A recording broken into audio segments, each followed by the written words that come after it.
La revue de presse de Jean-Pierre Corbel vous est présentée par Talence Gestion.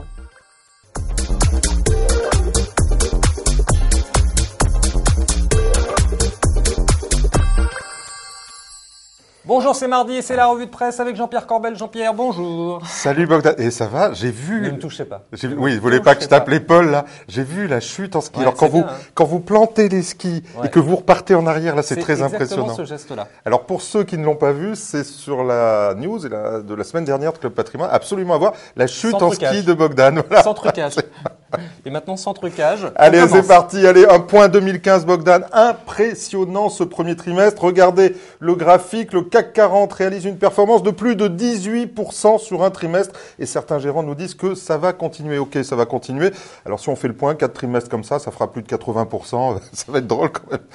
C'est un pays émergent. Oui, enfin, c'est un pays immergé aussi. Enfin, je sais pas. Bon, donc tout va bien. Effectivement, sans aucun doute. Ça vous ennuie, ça, hein, vous aimez pas? Non, ça ne m'ennuie pas. Regardez la sélection PEA de Club Patrimoine Bogdan. Les 12 premiers du classement battent l'indice de plus de 5% pour le meilleur quand même. Regardez bien ces fonds. Pour la grande majorité quand même, ils sont depuis longtemps dans les allocations des conseillers indépendants. Alors ça, c'est une pierre dans le jardin de ceux qui disent que le talent, ça n'a pas d'importance et qu'on peut souscrire des ETF à moindre frais et que c'est mieux. Et les flexibles dans tout cela, alors? Ça marche toujours, ça? Eh bien, Bogdan, entre mon pessimisme légendaire, vous le savez, l'optimisme BA des marchés. Vous arrêtez pas de me faire peur. Ils sont au centre du débat, justement, les flexibles. Regardez la Carmignac Note du mois d'avril. C'est la note chaque mois de Carmignac.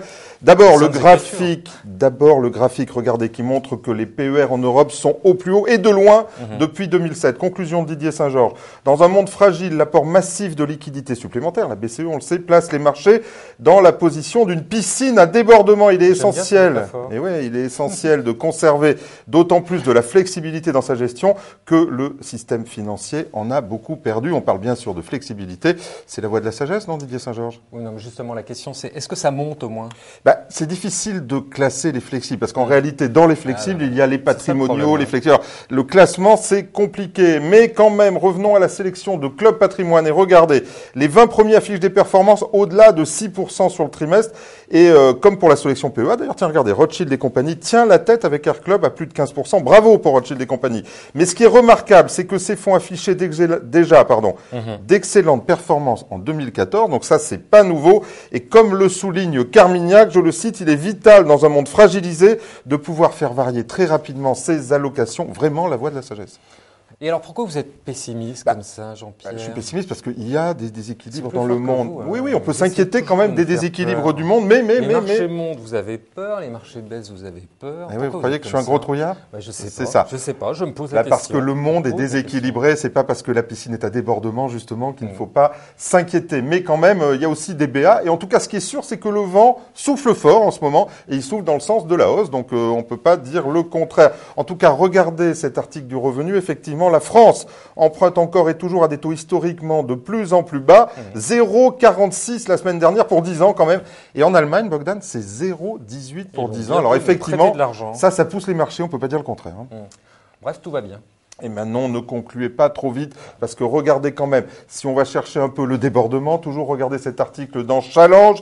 Après la Grèce, l'Italie, figurez-vous, l'inflation galopante de crédit à risque avec les banques italiennes qui inquiètent plusieurs économistes, dont certains voient une crise majeure cet été. Ils sont comme moi. Mais quand même, on va citer Intesa Sanpaolo, troisième plus grand groupe bancaire européen, a vu ses crédits à risque passer de 5% à 17% en 2015. Avec plus de 100 milliards alloués aux banques italiennes dans le cadre du LTRO. Donc ça fait beaucoup d'argent et le risque est partout. Attention aux bancaires, tout le monde dit que ça va bien, mais il faut regarder l'Europe quand même. Alors vous avez parlé de flexibilité, il paraît que ça se propage justement dans la fiscalité française. Deux mots là-dessus. Ça, c'est ce que déclare notre président, figurez-vous, François Hollande, regardez. La croissance repart, et elle repart même assez significativement. On le sent. On a des chiffres qui l'attestent, mais il faut aller beaucoup plus fort et beaucoup plus vite. Et c'est pourquoi l'investissement, c'est la clé. On peut avoir une croissance, mais si elle est de plus de 1%, ce n'est pas suffisant pour créer autant d'emplois qu'on en a besoin pour réduire le chômage. Donc, ce que j'ai annoncé ici, ce que le gouvernement va confirmer la semaine prochaine, c'est que l'investissement va être stimulé, encouragé. Parce que oui, alors, en deux mots, ça veut dire quoi? Alors, je vais vous donner la réponse un peu complexe, là aussi, sur BFM Nicolas Dose, regardez aussi. L'amortissement accéléré. L'amortissement accéléré. La niche fiscale qui va permettre de doper la rentabilité de l'investissement. C'est un choix politique. Quand une entreprise a des amortissements, généralement, ces amortissements sont dépréciés dans le temps. Et là, vous décidez par un choix politique de faire une mesure fiscale où finalement, vos amortissements deviennent une charge exceptionnelle que vous pouvez passer très vite sur votre bilan. Et donc, vous avez une capacité d'investir absolument colossale par rapport au régime normal. Mathilde Lemoine, qui était avec nous là tout à l'heure à 7h, nous dit c'est la meilleure nouvelle depuis 7 ans. C'est un effet. Amortissement accéléré, on crée une nouvelle niche fiscale. Alors oui, alors ce qui est bien dans cette niche, c'est qu'elle colle exactement aux besoins du moment. Ça consiste à dire que là, vous êtes favorable aux niches. Ben oui. Ah, voilà. Là, il n'y aura avantage fiscal que s'il y a investissement dans l'année, tout de suite, maintenant.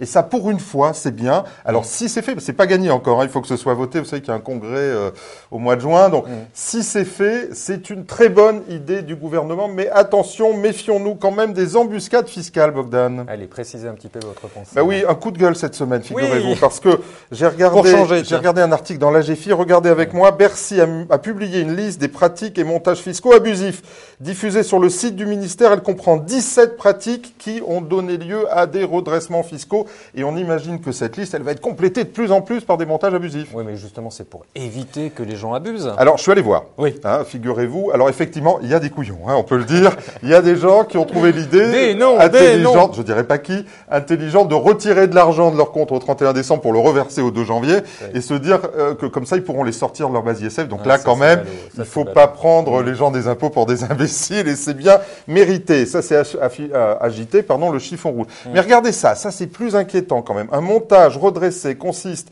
pour les redevables à ne pas prendre en compte la plus-value immobilière exonérée au titre de la résidence principale ou pour durée de détention et bénéficier ainsi d'un plafonnement ISF. Traduction, Bogdan. Quand vous vendez votre résidence principale, vous avez une plus-value, mais vous n'avez pas d'impôt. Mais c'est quand même un revenu. C'est quand même une plus-value. Et si vous avez un plafonnement d'ISF, il faut le rentrer dans votre plafonnement. Je trouve qu'ils vont fort. Et il y en aura d'autres des comme ça, vous allez voir. Le fisc va certainement aller rechercher d'une main ce qu'on nous donne d'une autre. Peut-être pas au même. Toute cette ingéniosité au service de... Bon, ça fait de la peine. Allez, pour rire, très vite. Allez, dans la sélection PEA qu'on a mis au début, il y avait un fonds que vous connaissez bien, c'est FCP Mon PEA. C'est Jean-Pierre. Et oui, voilà, alors FCP Mon PEA, on le connaît tous. Jean-Pierre qui vient régulièrement ici, on le voit tous les jours. C'est Jean-Pierre Gaillard, notre ami Jean-Pierre, si tu nous entends. Eh oui. Qui se souvient que Jean-Pierre Gaillard, c'est la star du métier quand même. Je m'en souviens bien. Il avait sa marionnette au Guignol. Mais il la passe encore de temps en temps. Ah ouais, et j'ai regardé les images, regardez, c'est merveilleux. Aux États-Unis, on se prépare à l'effondrement, alors qu'en Europe, on craint juste un effondrement. Tout de suite, un petit point avec Jean-Pierre Gaillard.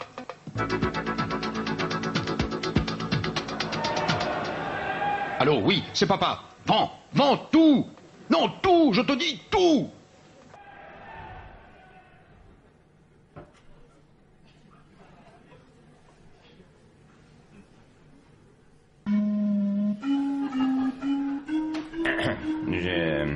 Pardon, Jean-Pierre. La flûte de Pan, moi j'étais en haute verrou, là. J'espère qu'on ne le reverra pas dans cette situation, donc on va pas avoir un crack majeur. Surtout vous, j'aimerais pas vous retrouver un jour comme ça, parce que vous êtes tellement pessimiste. On l'adore, on aimerait le revoir plus souvent au Guignol, vraiment. Jean-Pierre, merci. Quant à moi, il ne me reste plus qu'à vous remercier, à vous donner rendez-vous mardi prochain. D'ici là, gardez-vous bien.